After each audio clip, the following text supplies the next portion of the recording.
오늘 우리에게 주시는 하나님의 말씀은 신약성경 로마서 12장 1절로 2절 말씀입니다. 신약성경 256면에 있는 말씀, 로마서 12장 1절과 2절 말씀을 우리 함께 한 목소리로 봉독하겠습니다. 그러므로 형제들아, 내가 하나님의 모든 자비하심으로 너희를 권하노니 너희 몸을 하나님이 기뻐하시는 거룩한 산 제물로 드리라. 이는 너희가 드릴 영적 예배니라. 너희는 이 세대를 본받지 말고 오직 마음을 새롭게 함으로 변화를 받아 하나님의 선하시고 기뻐하시고 온전하신 뜻이 무엇인지 분별하도록 하라. 아멘. 오늘 사도는 우리에게 너희 몸을 하나님이 기뻐 받으시는 거룩한 산 제물로 드리라고 명령하고 있습니다. 우리의 몸을 드리라. 아니, 몸을 바치라니 내 몸을 어떻게 이렇게 잡아 칼로 찢어 제단 아래 올려드리라는 말입니까? 주께서 몸을 드리라는 말은 우리의 인생, 우리의 삶, 우리의 인격, 우리의 모든 존재를 하나님께 드리라는 말입니다. 우리가 하나님 앞에 돌아서 하나님의 백성으로 살아갈 때에는 어느 한 부분이 아니라 그와 같이 우리의 삶의 모든 부분을 하나님의 손에 맡겨드리는 겁니다. 마틴 루터는 종교개혁을 시작할 때 95개조 반박문을 내세웠는데 그 중에 첫 번째 문장이 이렇게 시작합니다. 우리 주 예수 그리스도께서 회개하라고 하셨을 때 이는 믿는 자의 삶 전체가 어느 한 부분이 아니고 어느 한 시간이 아니고 우리의 삶 전체가 회개하는 삶이어야 함을 말씀하신 것이라고 선포합니다. 자, 그런데 여러분, 우리의 삶 전체를 하나님 앞에 드리라고 할 때에 거룩한 산 제물로 드리라는 말이 나옵니다. 아니, 산 제물, 제물은 죽어야 되는데, 그렇죠? 여러분, 우리가 요즘 레위기를 함께 읽고 있습니다. 레위기에 보면 제사의 종류와 방법들이 나오는데 우선 제물이란 건 하나님 앞에 드리려면 죽여 피를 받고 피를 뿌리고 그리고 각을 떠서 고기를 드리는 거니까 죽어야 됩니다. 피를 뿌리고 각을 뜨고 불에 태워지는 겁니다. 그런데 사도 바울은 이제 우리가 죽지 않고 살아서 우리의 삶을 어떤 제물로요? 산 제물로 하나님께 드릴 수 있다고 말합니다. 여러분, 어떻게 그런 일이 가능합니까? 우리 주 예수 그리스도께서 이미 우리를 위하여 죽으시고 하나님 앞에 영원한 순종의 제사를 드림으로써 그를 믿는 저와 여러분에게 그리스도 예수 안에 있는 생명의 성령의 법이 죄와 사망의 법에서 우리를 해방하시는 그 은혜가 저와 여러분의 삶 속에 역사하시기에 우리는 이제 죽은 제물로 피와 고기를 드리는 것이 아니라 우리의 살아있는 삶으로 하나님의 은혜의 보좌 앞에 나아가 그에게 영광 돌리는 영적 예배의 백성으로 부르심받은 것을 여러분 믿으시기 바랍니다. 이것이 주의 은혜입니다. 그러므로 로마서 8장 3절부터 보면 율법이 육신으로 말미암아 연약하여 할 수 없는 그것을 하나님은 하시나니 곧 죄로 말미암아 자기 아들을 죄 있는 육신의 모양으로 보내어 육신의 죄를 정하사 육신을 따르지 않고 그 영을 따라 행하는 우리에게 율법의 요구가 이루어지게 하려 하심이라고 말씀하셨습니다. 그 영을 따르는 우리에게 영적 예배를 통하여 우리의 삶 전체가 거룩한 산 제물이 되어 율법의 그 모든 요구가 살아있는 우리의 삶 속에서 이루어지는 놀라운 영광의 삶이 저와 여러분에게 이루어지는 것을 여러분 믿으시기 바랍니다. 그런 은혜 받은 우리들, 그 은혜에 합당한 삶을 그러면 도대체 어떻게 살아야 할 것인가? 여러분, 안데르센 아시죠? 안데르센의 동화 중에 미운 오리 새끼가 있지 않습니까?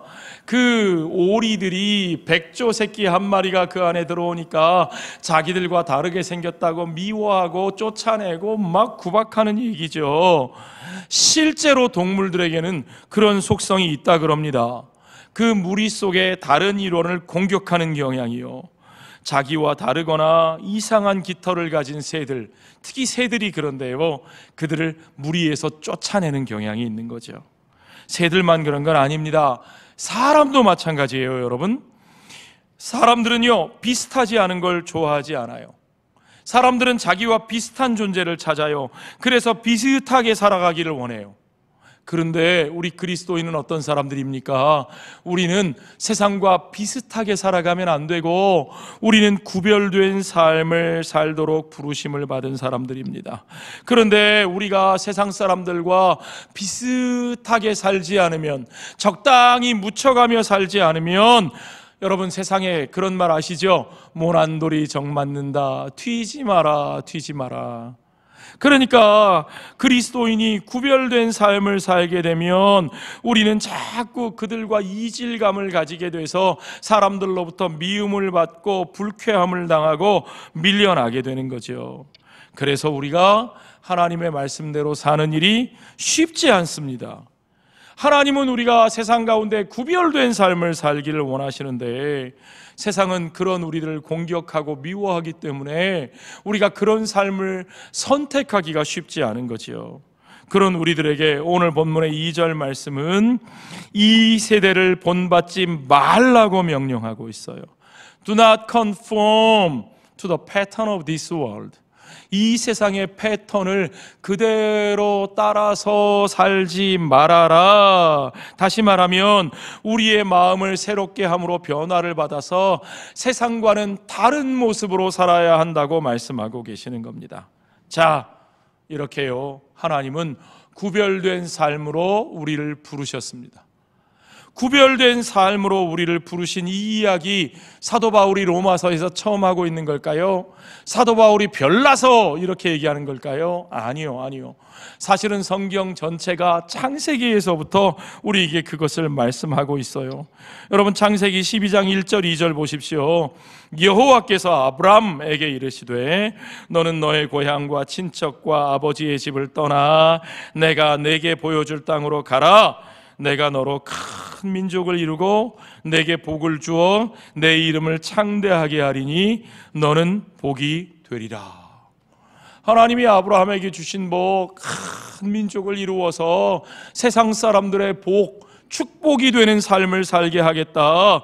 그런데 그런 삶을 살려면 어떻게 하라고요? 본토 친척 아비집을 떠나라고요. 그걸 떠나간 후에 하나님이 그렇게 하시겠다는 거예요. 왜 그러시죠 도대체? 고향이 얼마나 좋은데요. 부모님과 함께 편안하게 부모님이 만들어 놓으신 기반 위에서 편안하게 사는 게 얼마나 좋은데요. 왜요? 하나님은 그들이 완전히 새로운 민족이 되기를 원하셨습니다. 하나님은 그들이 이제 완전히 새로운 민족으로 온전히 하나님의 백성이 되게 하시고, 이제 그 아브라함과 후손들은 온전한 하나님의 백성의 모습으로 살기를 원하신다는 겁니다. 한마디로 말하면 그들을 거룩한 민족으로 삼으시겠다는 말이에요. 여러분, 거룩하다는 말 자체가 구별됐다는 뜻이에요. 하나님이 거룩하시다 그러면 하나님은 그의 피조물과 구별되신다는 뜻이고, 그러니까 하나님께서 우리에게 거룩한 백성이 되어라 라고 말씀하시는 건 세상 보통 모든 사람들과는 다르게 구별된 백성으로 서야 한다는 것을 말씀하는 거지요. 자, 여러분, 이 말씀이 요즘 우리가 읽고 있는 레위기의 핵심 주제입니다. 레위기 18장 3절부터 보니까 너희는 너희가 거주하던 애굽 땅의 풍속을 따르지 말며 내가 너희를 인도할 가나안 땅의 풍속과 규례도 행하지 말고 너희는 내 법도를 따르며 내 규례를 지켜 그대로 행하라. 나는 너희의 하나님 여호와이니라. 너희는 내 규례와 법도를 지키라. 사람이 이를 행하면 그로 말미암아 살리라. 나는 여호와이니라. 너희가 이제까지 살던 그대로 그냥 편안한 방식대로 남들 하는 대로 튀지 말고 그대로 살면 되는 것이 아니고, 그들처럼 살지 말고 이전에 살던 땅의 풍속도 아니고 이후로 살게 될 땅의 풍속도 아니고 오직 하나님께서 우리에게 가르쳐 주시는 하나님의 방법을 따라 살라. 그리하면 너희가 살 것이라. 그렇지 않으면 너희가 살 수 없다. 그것이 하나님의 말씀입니다. 주께서 do not conform 로마서에서 말씀하셨어요. 그렇죠? 바로 레위기의 말씀이 바로 그거예요. 그대로 따라 살지 말라. 그대로 순응해서 살지 말라. 왜? 내가 너희의 주인이고 내가 너희의 하나님이기 때문이다.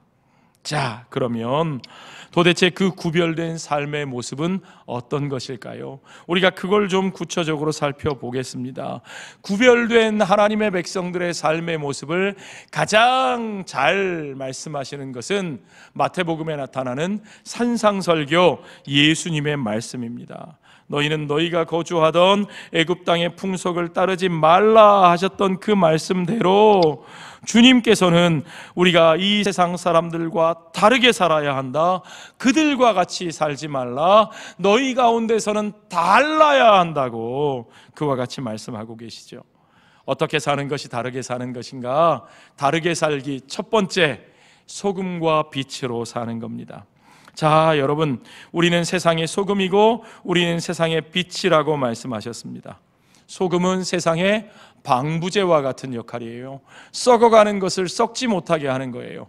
빛은 어둠을 밝히는 겁니다.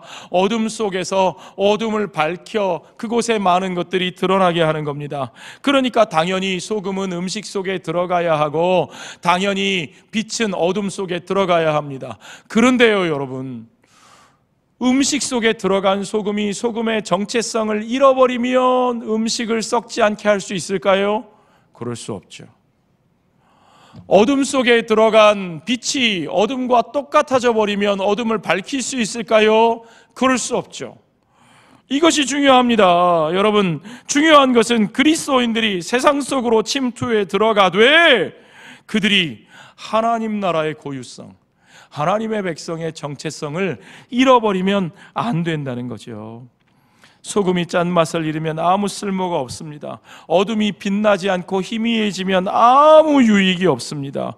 침투하는 건 동화되는 게 아닙니다. 우리가 세상 속에서 산다는 건 세상을 따르고 순응해서 사는 게 아닙니다. conform 하는 게 아니고 세상을 transform, 세상을 변화시키기 위해 우리는 그 속에 들어가는 겁니다. 그리스도인은 우리 자신의 정체성, 우리의 아이덴티티를 잃어버리지 않으면서 또한 동시에 우리를 필요로 하는 사람들과 동일화, 아이덴티파이드 되어야 하는 존재들인 것이지요. 여러분, 그것이 우리 주 예수 그리스도, 참 신이시면서 참 사람이신 그분이 우리 가운데 오셔서 우리와 함께 하시면서도 우리가 범한 죄를 범하지 아니하시고 온전히 하나님의 의를 이루어 우리를 구원하시고 우리를 변화시키시는 그 성육신의 원리, 복음의 원리인 것을 여러분 믿으시기 바랍니다. 우리는 바로 그 원리를 따라 살아야 하는 것이지요. 다르게 살기 두 번째, 주님은 우리를 더 큰 의로 부르신다는 겁니다. 자, 여러분, 마태복음 5장에 보면 20절에 주님이 내가 너희에게 이르노니 너희 의가 서기관과 바리새인보다 더 낫지 못하면 결코 천국에 들어가지 못하겠다고 말씀하셨어요. 아니, 바리새인들, 서기관들 말씀에 통달하고 날마다 율법을 지킨다고 하는 사람들인데, 아니, 예수님은 우리가 그들의 그 율법에서 벗어나 자유롭게 은혜로 우리가 그것이 없어도 구원받게 해주시는 것인 줄 알았는데, 아니, 우리의 의가 그들보다 더 커야 된다는 말씀은 도대체 무슨 말씀이시죠? 여러분, 주님의 말씀은 그리스도인의 의, 그 은혜로 우리에게 주시는 하나님의 의가 바리새인들이 자기들의 공로와 자기들의 노력으로 만드는 의보다 훨씬 더 큰 것을 우리에게 가르쳐주고 계십니다. 왜 그런 줄 아십니까? 그것은 우리가 거듭난 사람들이기 때문이죠. 그렇습니다. 우리는 나의 의와 나의 노력과 나의 행위로 그 의를 이루는 사람들이 아니지만, 그러나 우리는 그리스도 안에서 우리의 옛 자아가 죽고 그리스도와 함께 다시 살아서 이제는 내 안에 그리스도를 모시고 사는 사람들입니다. 그리스도를 모시고 다시 살아난 우리들, born again, 다시 태어난 우리들에게는 이제 우리가 추구하던 그 조그만 의가 아니라 하나님께서 그리스도를 통해서 이루어 주시는 그 온전한 하나님의 의가 저와 여러분의 삶에 열매 맺는 것을 여러분 믿으시기 바랍니다. 그러므로 여러분, 우리가 그 거듭난 삶을 통해서 이루어가는 의, 그 의는 이전에 우리의 육신으로 추구하던 그 작은 것에 결코 머물러 있을 수 없습니다. 그래서 마태복음 5장 끝부분과 6장 첫부분에 보면 예수님이 계속 비교급을 말씀하세요. 비교해서 뭐뭐 하였다 하는 것을 너희가 들었으나 나는 너희에게 이르노니 살인하지 말라, 간음하지 말라. 여러분, 그 계명들 들으면 어떤 생각이 드세요? 그래, 나는 살인 안 했어. 그래, 나는 간음 안 했어. 우리 옆집에 저 사람, 저 남자, 저 여자는 간음했지. 저 더러운 사람. 그러나 나는 아니야. 나는 안 했어. 난 그런 건 안 했어. 그러니까 나는 괜찮아. 주님은 우리에게 그 괜찮은 삶, 상대적인 우월감을 누리며 살게 하시는 것이 아니라, 여러분, 우리 주님은 우리에게 말씀하십니다. 형제에게 노하는 자마다 심판을 받게 되고 음욕을 품고 여자를 보는 자마다 마음에 이미 간음하였느니라. 우리가 그 상대적인 의로 구원받을 수 있습니까? 우리가 그보다 우월한 그 우월감을 내세우는 것으로 하나님의 요구에 온전히 바로 설 수 있습니까? 아니요, 여러분. 주님께는 드러난 것이 중요한 것이 아닙니다. 우리의 본질이 거듭나는 것이 중요합니다. 그리고 우리는 이미 그 옛 자아가 완전히 죽고 다시 거듭난 사람들입니다. 예수 그리스도와 연합하여 성령의 충만한 삶을 살아내는 사람들입니다. 내가 사는 것이 아니라 내 안에 그리스도께서 사시는 것입니다. 그것은 포장이 아닙니다. 겉으로 드러난 걸 가지고 자기 방어에 급급한 그런 의의가 아닙니다. 내가 누구와 하나 되어 있습니까? 내 안에 누가 계십니까? 온전히 그것을 드러나고 인정하고 누가 나를 이끌고 계신가가 내 삶에 저절로 드러나는 삶, 그것이 바로 우리의 정체성이죠. 우리의 정체성을 드러내는 삶, 그 속에서 하나님이 이루어 가시는 의의 열매가 저와 여러분의 삶 가운데 맺히게 되는 것을 믿으시기 바랍니다. 한마디로 중요한 것은 누가 나의 주인이신가 하는 거죠.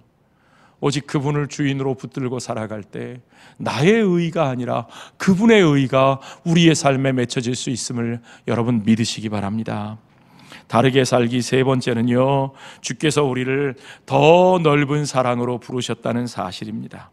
마태복음 5장 43절부터 보니까 또 내 이웃을 사랑하고 내 원수를 미워하라 하였다는 것을 너희가 들었으나 나는 너희에게 이르노니 너희 원수를 사랑하며 너희를 박해하는 자를 위하여 기도하라.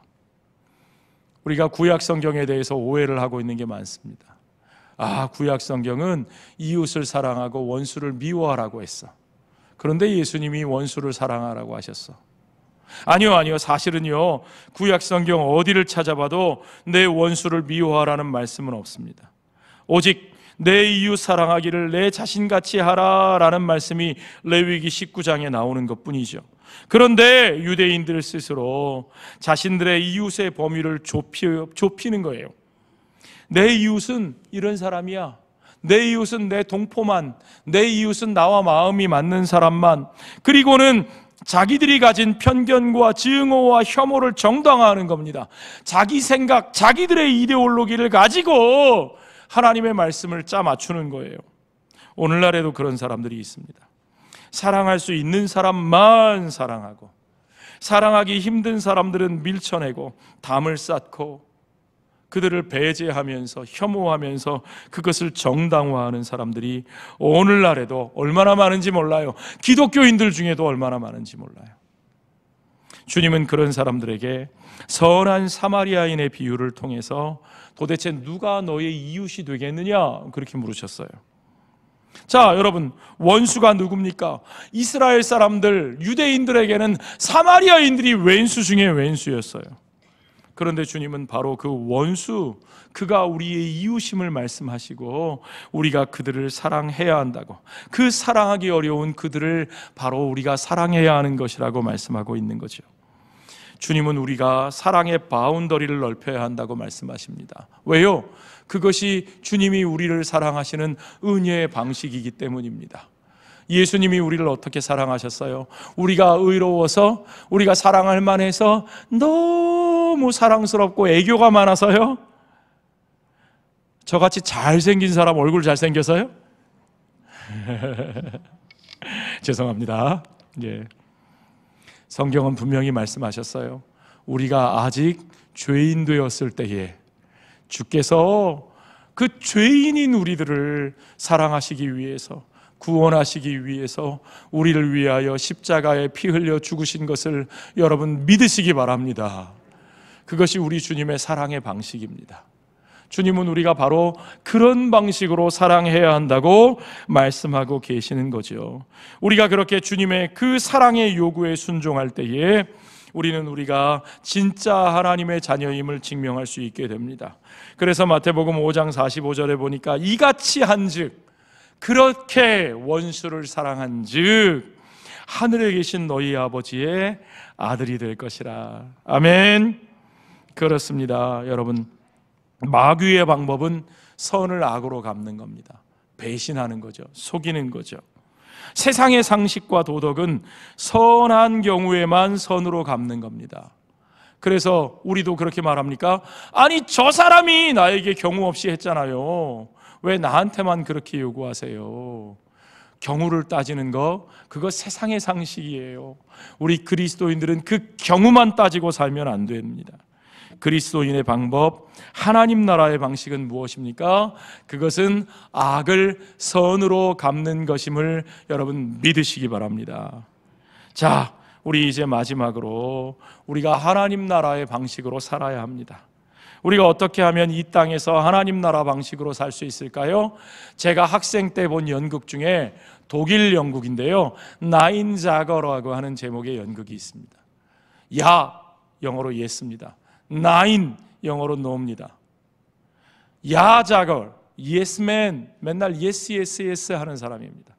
나인 자거, 노맨, 노라고 말할 수 있는 사람.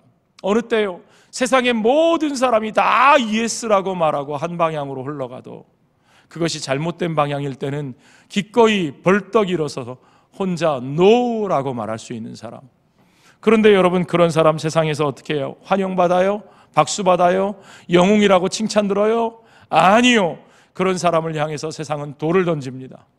침을 뱉습니다. 어쩌면 여러분을 향해서 칼이 날라올지도 몰라요. 비수가 꽂힐지도 몰라요.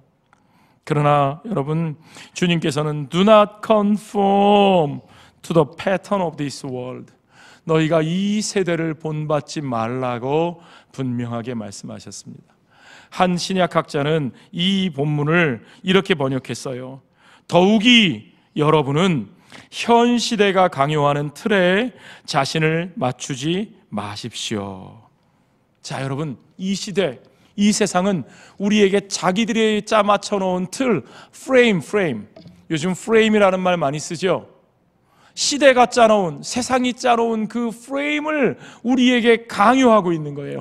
이 틀에 맞춰 살아. 이 프레임에 맞춰서 너희가 살아야 돼. 생각도 여기에 맞춰서 해야 돼.